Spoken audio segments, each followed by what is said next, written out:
Welcome to the Introduction to Image Analysis course. This is our lecture on image registration. So what is it, and what is that what we want to achieve with image registration? Assuming that we have two images of the same scene, which are taken maybe at different occasions, maybe with different cameras or other imaging modalities, we would like to align these two images, to bring them in the same coordinate system, and to achieve that they overlap in content. By the way, for those who don't know, these two images that we see are images of the currently used building of the IT department. So if you were in Uppsala now, this is where our classes, our courses will be given. Okay, so we will talk in more details about image registration, and this is our plan for the lecture. First, we will say a bit more concretely what it is, give some examples when and why we need it. We will say something about how we can do it. And then we will talk about important items within this algorithm, what is needed to do it. So we will talk about geometric transformations, in particular parametric transformations. And then we will talk about two main approaches to registration, and that is intensity-based registration and feature-based registration. And for each of them, we will discuss some of the important ingredients, for example, distance and similarity measures, which are important for intensity-based registration. We will comment very briefly about optimization. And we will also talk about feature detection, description, matching, as well as transformation estimation, which are the important parts of the process if we do feature-based registration. I will comment on some performance measures to be able to discuss what is a good registration and what is less good registration. And in the end, we will conclude with some summary and recommended reading. So let us start with defining what image registration actually is. Here it says, image registration is computation of a transformation that maps one image to another. So that is the definition of the process that we want to discuss now. There are a number of notions, words, names that you can come across when talking and thinking about registration and moving one image to another, aligning them, and hopefully utilizing this rich information that comes from two different images. So registration in a more general sense can be understood as adjustment to properly align. And that is what we are mostly, how we are understanding it.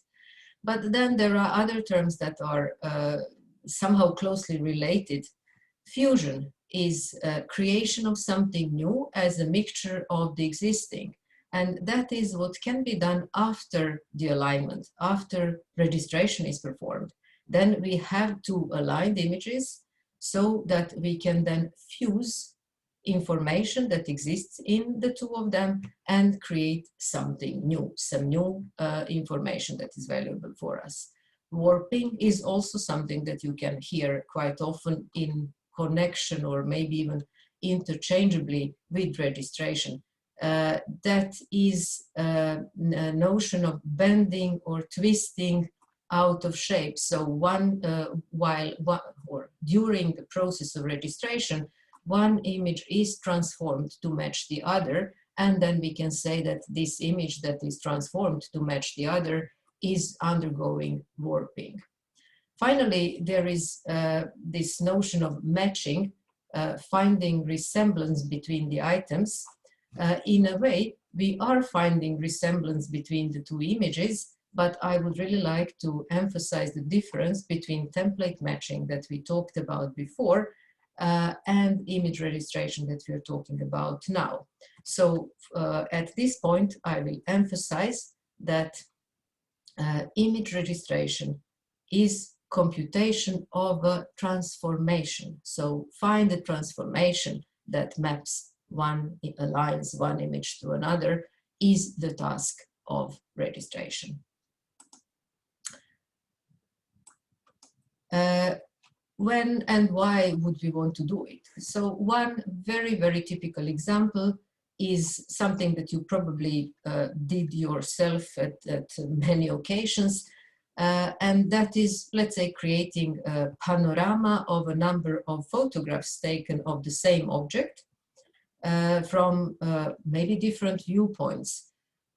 So here we have 6 images of the same object. Someone wanted to make a photo of some big church, and then not being able to capture the whole object at the same time, the person took a number of photographs from different angles, from different viewpoints, and then attempted to merge them, to stitch them, and make one, let's say, photograph that actually captures the whole object. These photos are taken from different viewpoints, and therefore their stitching can be quite challenging. And there are now examples of what can go wrong in different geometric distortions that happen when you try to merge these images. But what you need to do is, in all these cases, to find a good registration that will align these images and that will eventually also resolve all these geometric distortions due to different viewpoints when the images are taken. So this image stitching is a process that combines registration and also fusion, because once when you overlap these images, photographs partly, you also want to nicely fuse the information, especially at the portions where these images do overlap, and to somehow get fused information, joint information from these 2 images. For example, fusion will then help you or have some effect on appearance of this person in 2 different images in maybe different pose, which then results in this, let's say, average solution. So these are some of the challenges that registration needs to address.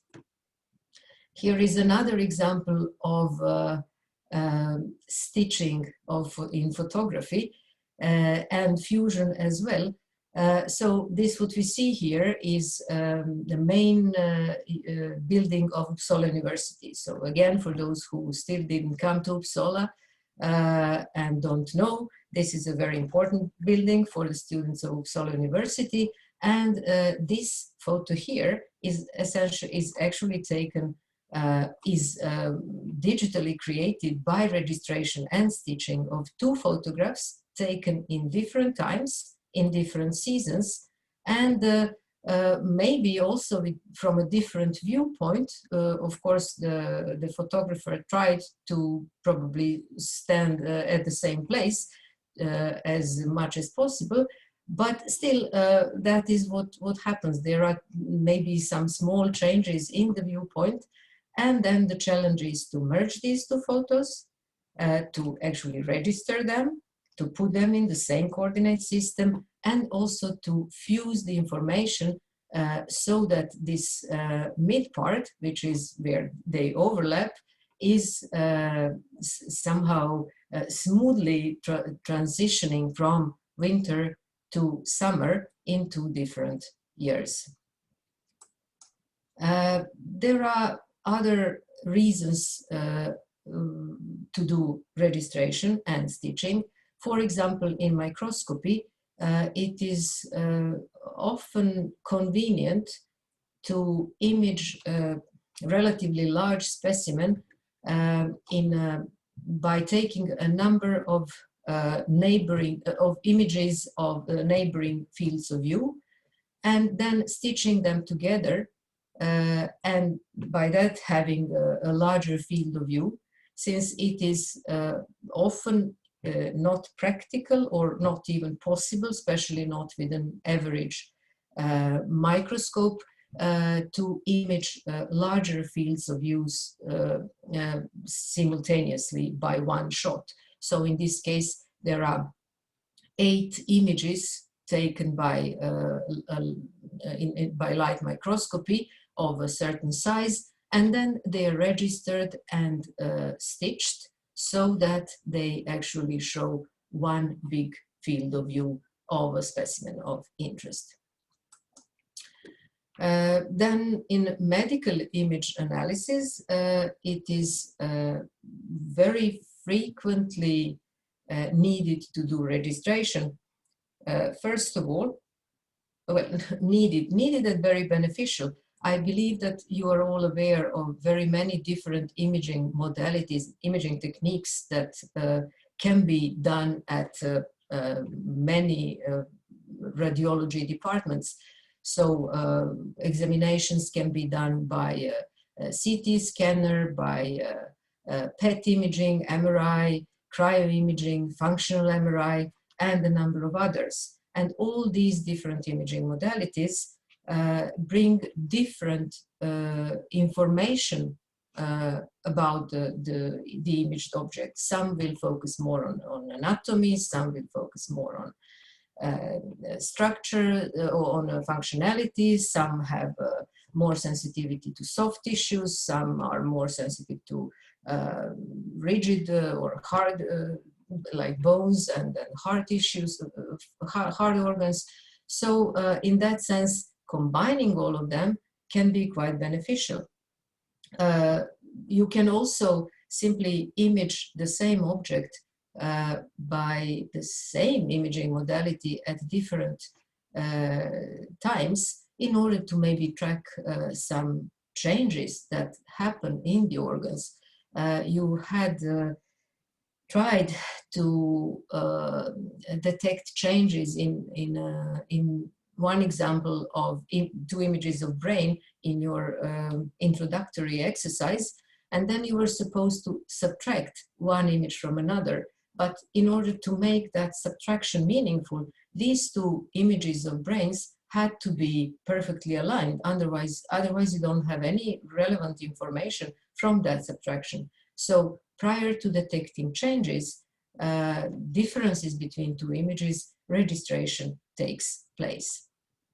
Different imaging modalities, this is in the case when the same imaging modality is used.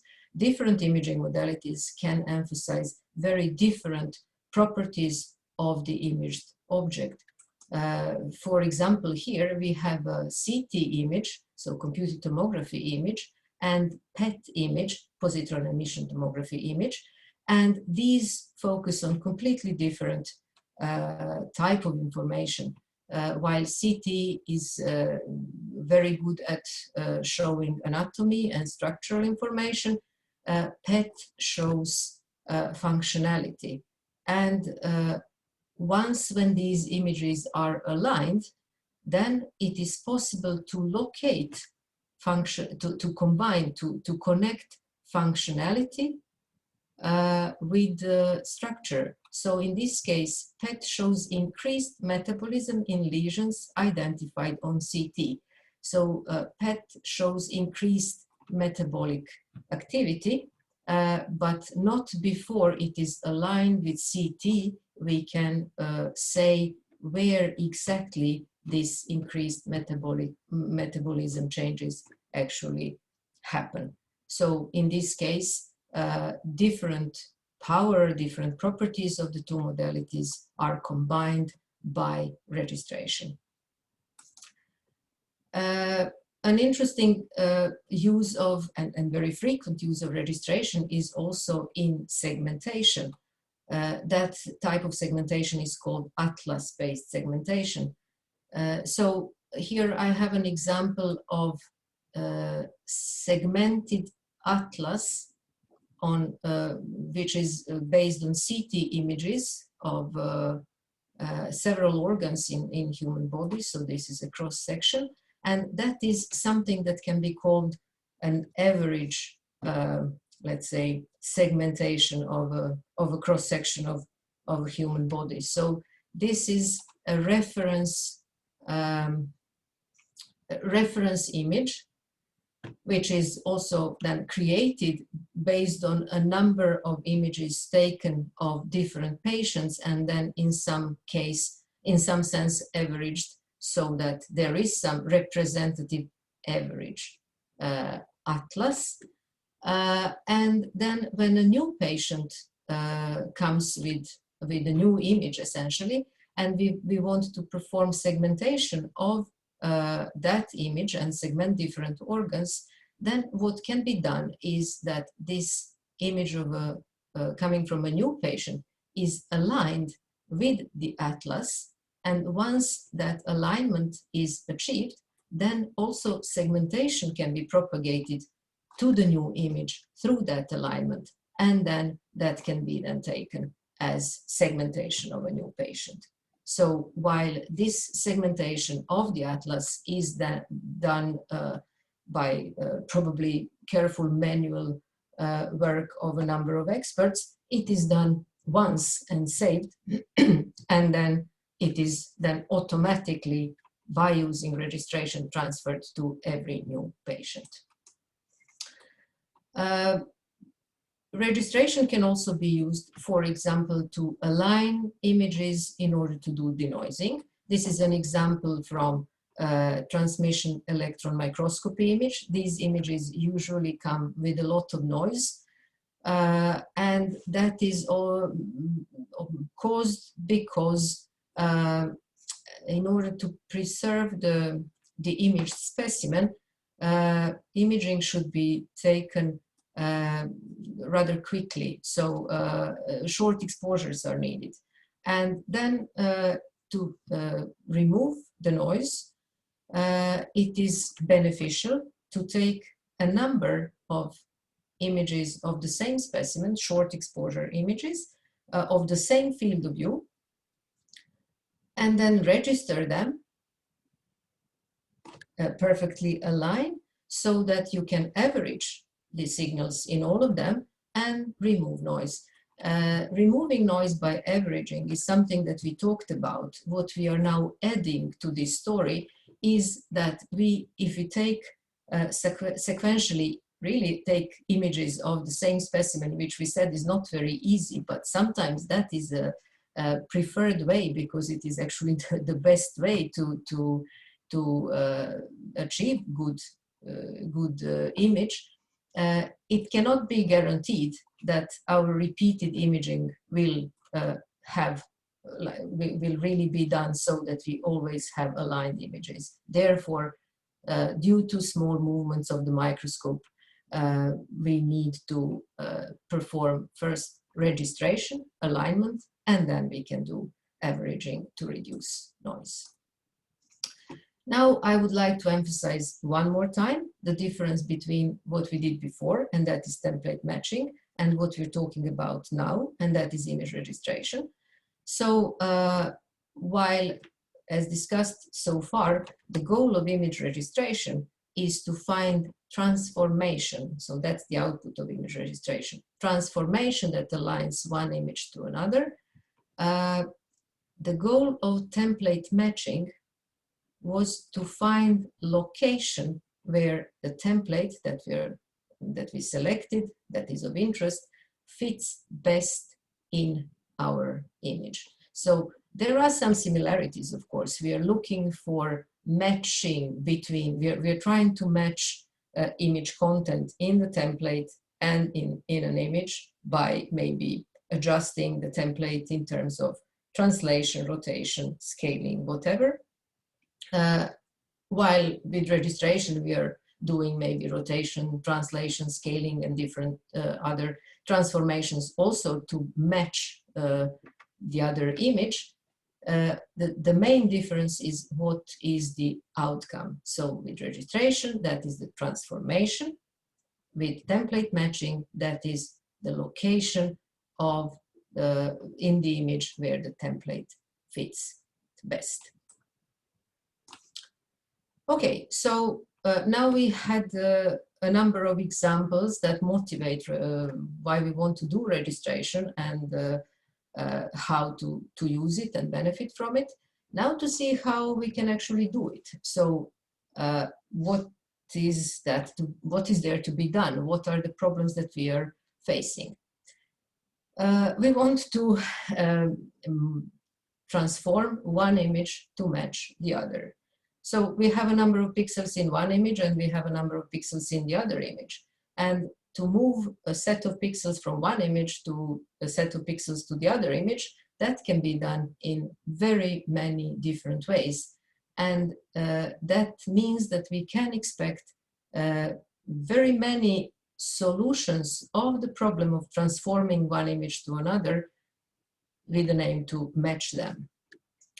In that sense, registration is an ill-posed problem. It is not, the solution is not uniquely defined. It can also be that we have non-uniqueness in a solution because of symmetries. If we look for a transformation that matches one image to another, and there are some symmetries of the objects so that you don't really know, for example, if a circle is matched by a certain transformation or any further rotation, then you can face a problem of having having many different solutions, and by that having a problem of non-uniqueness. In that sense, we are, for many reasons, we are not expecting exact match, exact, like the transformation that will lead to exact match of the two images and unique transformation of that type.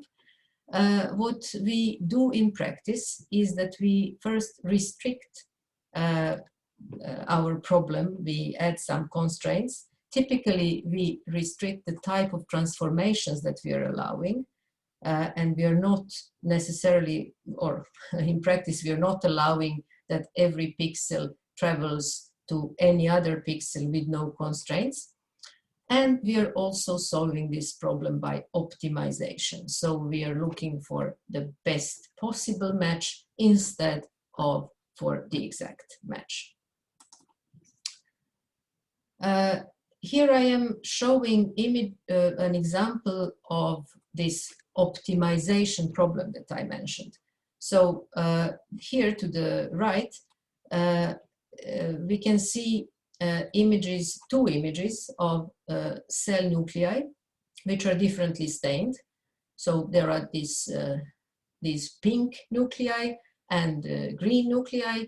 This different staining highlights different information in the cell nuclei, and in that sense there are also differences in shape and the content of these two images that are overlaid.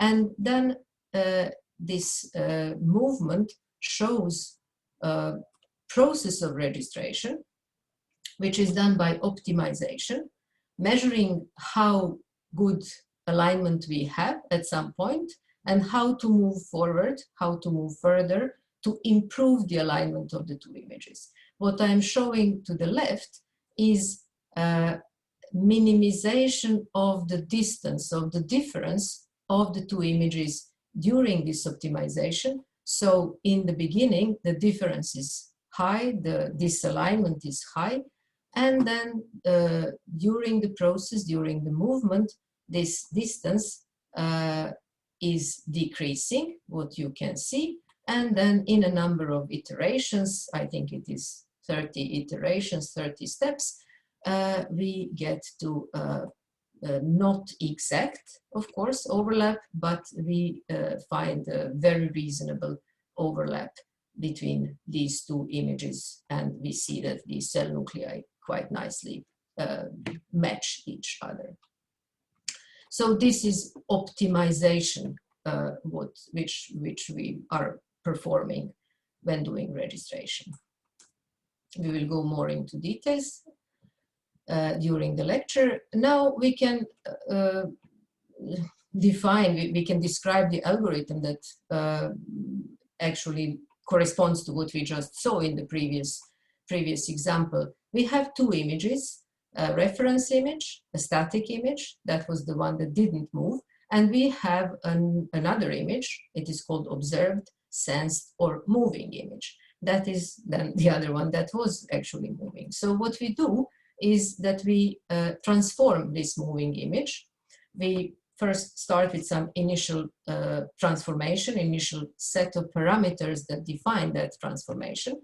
We apply transformation to our moving image. We compare it with the static reference image. We evaluate how well they overlap, and we are either satisfied with the overlap, and we say that the process converged, or and we say this is the overlap or alignment that we are satisfied with, and we have the resulting transformation as the output. Or we are not yet satisfied, the optimization is not finished, and we make a new step. We choose a new set of parameters, and we transform our image again. We repeat the process, compare with the static reference image. If we are happy, the process is completed. If the difference, the cost function, is still too high, we will repeat this process iteratively. So there are a number of things that actually define what are the tasks that we have to deal with when performing registration. So one is the choice of transformation, which initial parameters to choose, and first of all, what type of transformation we are looking at.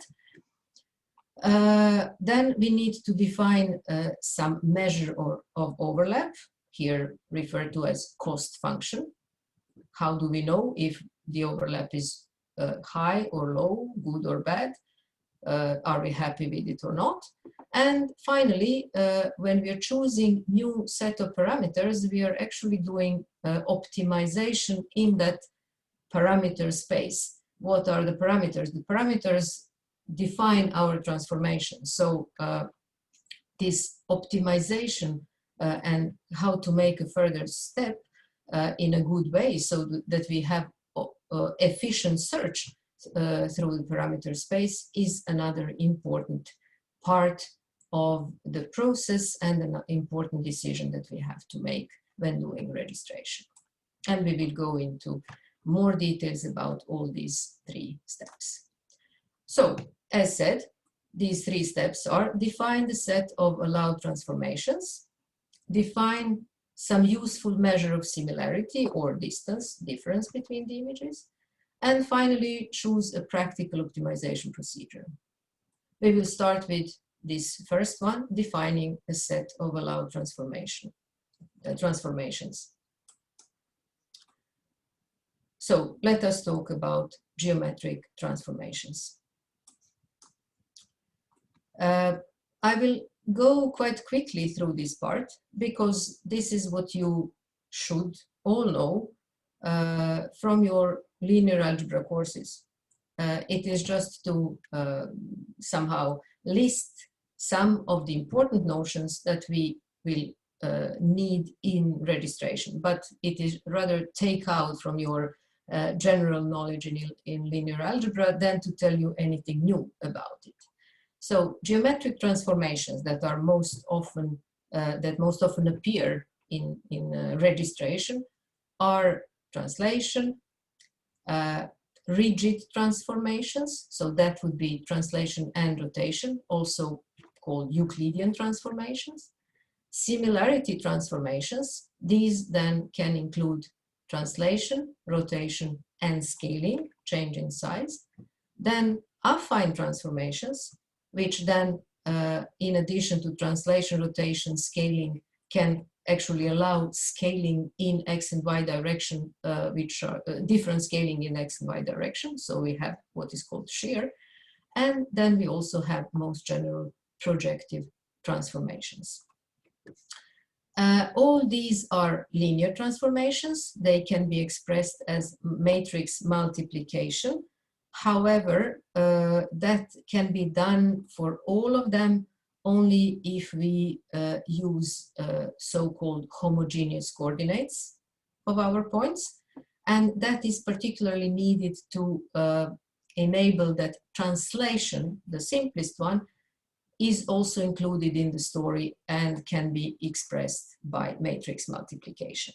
So if I have points in 2D space, x and y, which are corresponding, so y is the result of transformed x, homogeneous coordinates will be in practice just generated by adding this characteristic third coordinate equal to 1. More details and reasons behind this can be found in your linear algebra courses.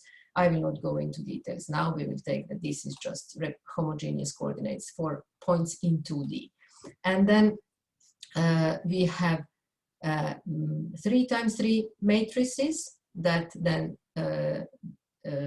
correspond or represent all linear transformations in 2D. So our points are in 2D with these homogeneous coordinate representations, and the general matrix, any matrix, corresponds to one of these linear transformations.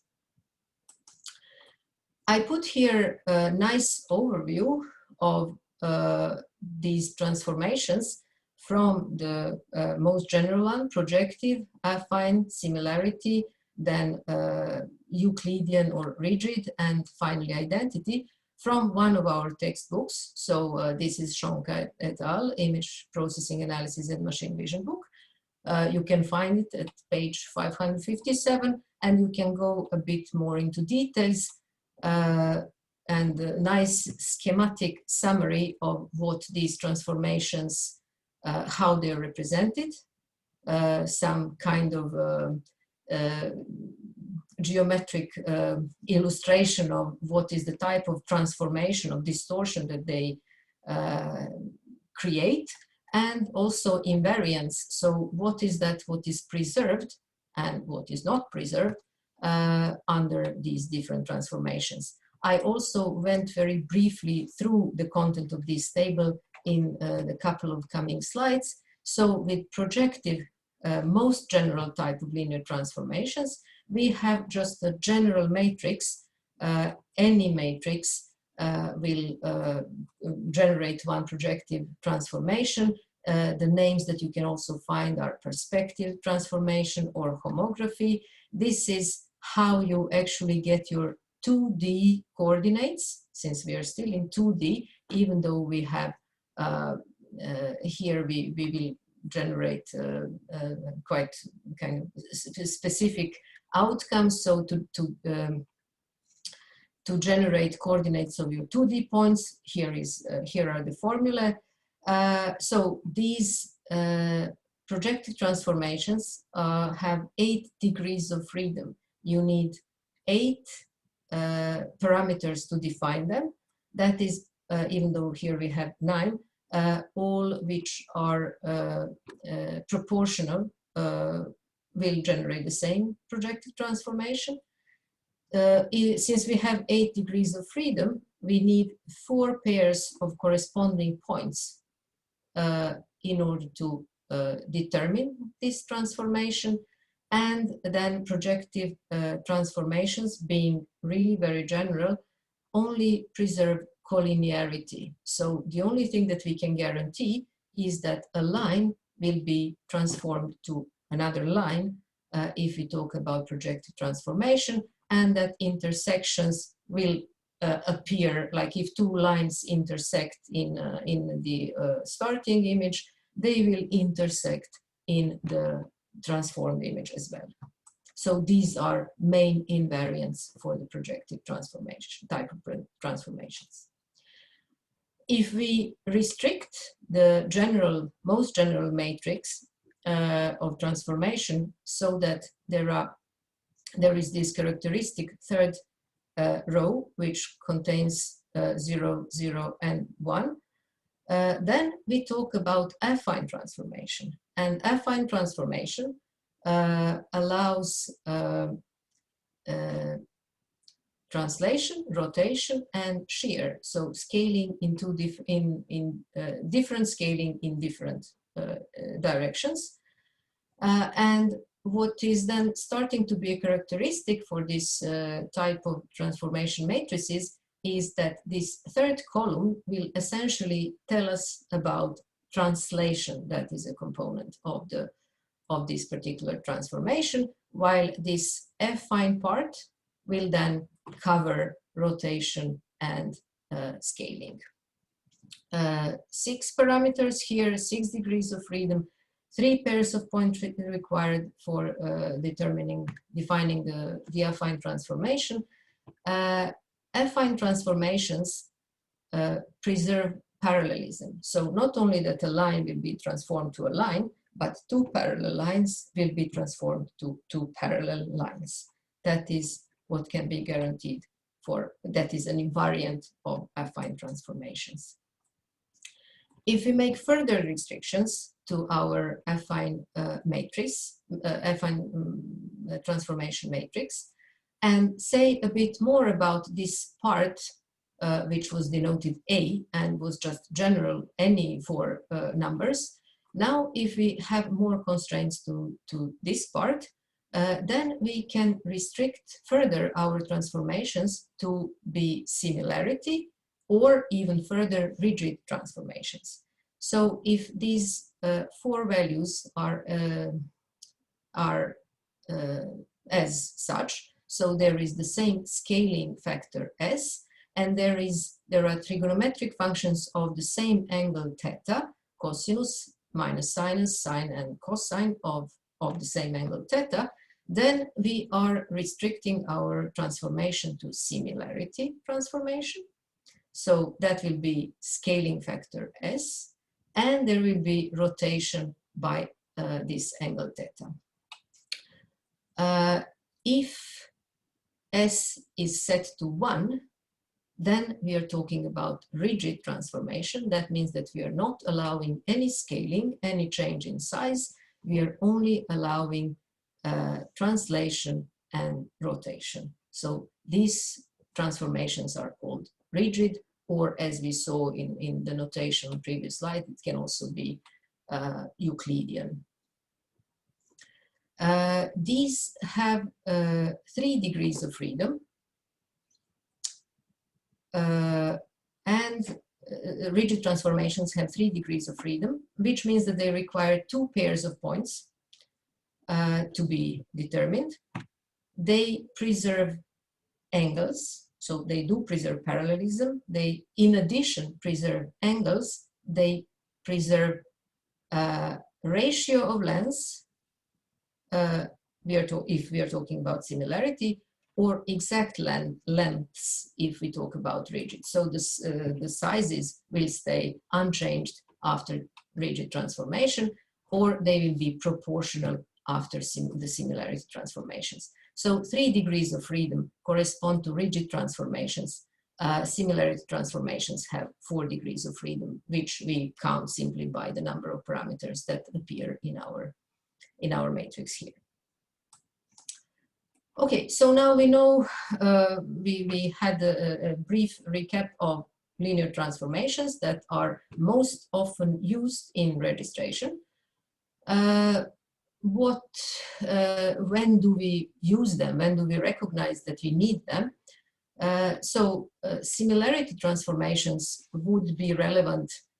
You will expect that your objects are transformed by similarity transformation if you have, for example, one viewpoint, you're taking images by one fixed camera, you're imaging rigid objects.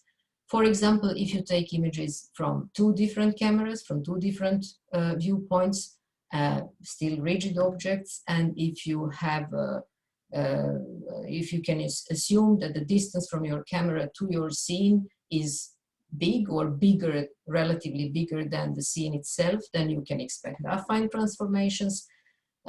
If you have then opposite situation, that you have a scene which is very close to your camera, then you can expect distortions that correspond to projective transformations.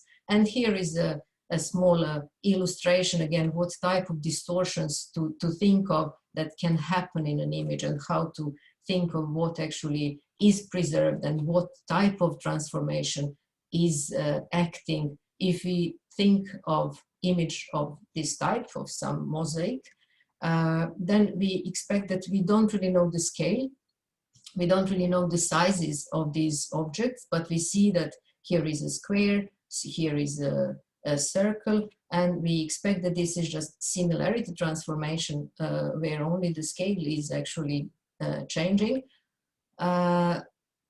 This type of distortion would correspond to affine transformation, where we recognize that we can notice that parallel lines from this image also stay parallel here, but this is not here, for example, in this square, we see that it transformed to some type of rhomb, which is then which indicates that the angles are not preserved. So it is certainly not rigid transformation or similarity transformation.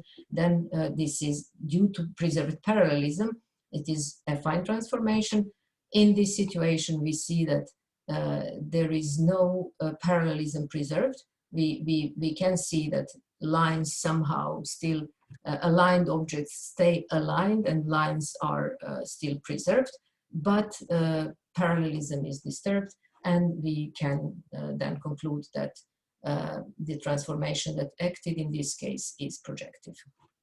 So this is a bit on how to judge what type of transformation you may need for alignment of the two images that you have.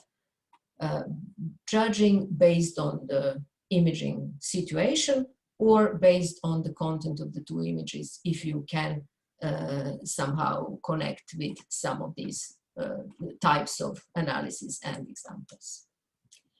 I would like to remind you that when doing any of these transformations, you need to do interpolation. And I will not go into details in what actually happens and what is the process, but would remind you that that is a part that we explored in our introductory exercise, how the interpolation is done and how this, what is called reverse mapping, which is then actually filling in the output image after transformation by looking in the original input image, how it is performed. So please take a look again at our intro exercise to recall how interpolation is done.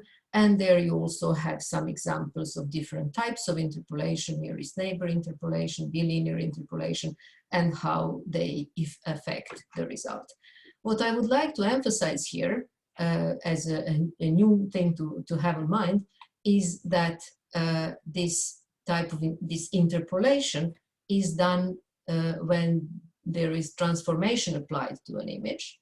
And as we know by now, registration is performed so that we have a fixed and static image, and we have another image that is moving.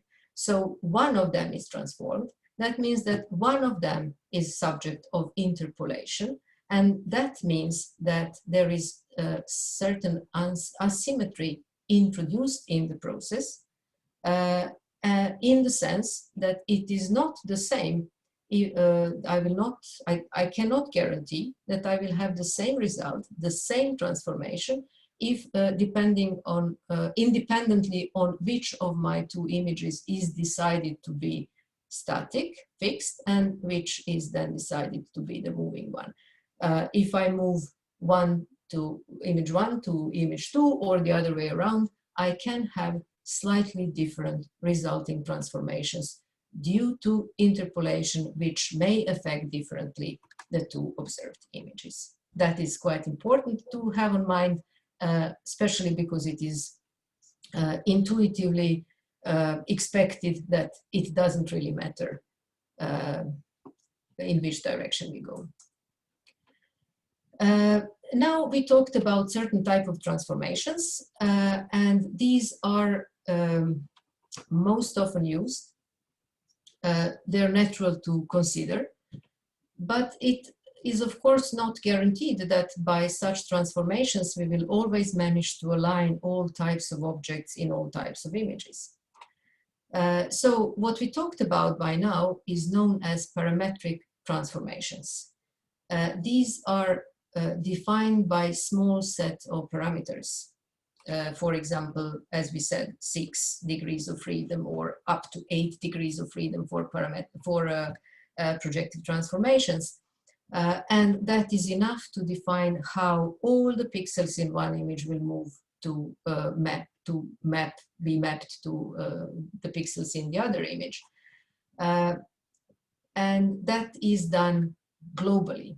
Even if you say, okay, maybe I can match, partition my image into pieces and map different pieces separately, that is still characterized by transformations with relatively few parameters, and then these are called parametric. Non-parametric transformations are needed when we want to allow that that not all pixels follow the same transformation when moved to map to another coordinate system.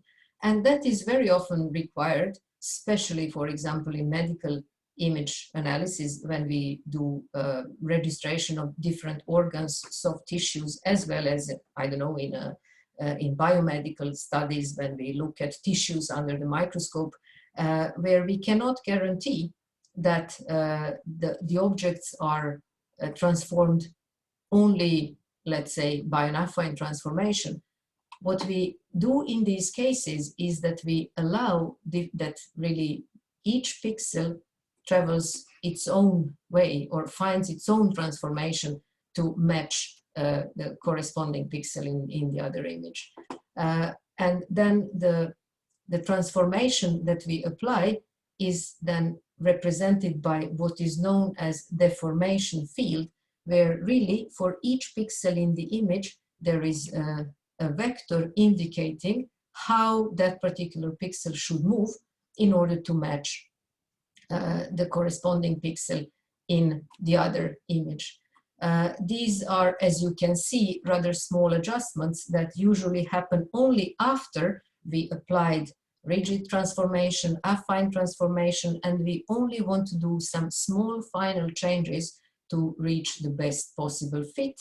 And these deformation fields are then also restricted often to, let's say, correspond to a reasonable transformation. We don't want to allow that pixels have too big trajectories and travel, for example, from one corner of the image to another to match perfectly some other pixel, or we want some smooth transformations, and we need really to impose quite strong regularization, additional constraints in order to control this otherwise highly complex deformation field, which comes from our from the allowed flexibility that every point has its own parameters. So instead for having one small set of parameters for the whole image, we are allowing that every single point has its own parameters. These transformations are called non-parametric, even though they're actually highly parametric. They have very large set of parameters. We will not talk about the deformable registration in this course. I assume that for those who take further image analysis course, especially more towards medical image analysis, this topic will be discussed further because it is really of highest relevance in medical image processing. Okay, now we said something about allowed transformations which we want to consider when performing registration. So let us take the next step and see how we can define some useful measures of similarity between the images. So the idea or the main goal we have now is to take two images that we want to align and to somehow find a way to measure how well they are aligned. And I'm showing here two examples of situations, of images that we can encounter, where I would like to somehow distinguish these two situations by saying that there are quite different things we can find useful to focus on in these two different scenarios. So in these two images on top, we see some natural scenes. This is some photography of like taken during the night and during the day. So intensities in these two images differ quite much, but there are some distinct objects, and we can also find some distinct characteristic points that we can say we as humans would probably rely on if we want to match these two images. I assume that majority, or it would not be strange if I say I would try to match, for example, this building with this building, and then this building with this building, and I would try to, I don't know, make sure that the peaks here match, or that the corners here match. So I would look for some characteristic correspondences and try to align them. And I will not be disturbed by the fact that the intensities in these two images are very different. This approach is then referred to as feature-based approach or feature point-based approach, where I am looking for some characteristic feature points and I am trying to align them. Another situation is depicted here, and that is the situation where I have images without so distinct feature points. It's very hard to find something very characteristic that I can reliably identify in both images with some pixel precision, while the intensities in these two images are relatively similar. So in this situation, I would rather go for what is called intensity-based approach, and that is that I would like to consider all the pixels in the images and the whole image function in one and the other, and try to find similarity between these functions in all the pixels that are present in the image. So these two are then intensity and versus feature-based approaches, and we will talk a bit about both of them.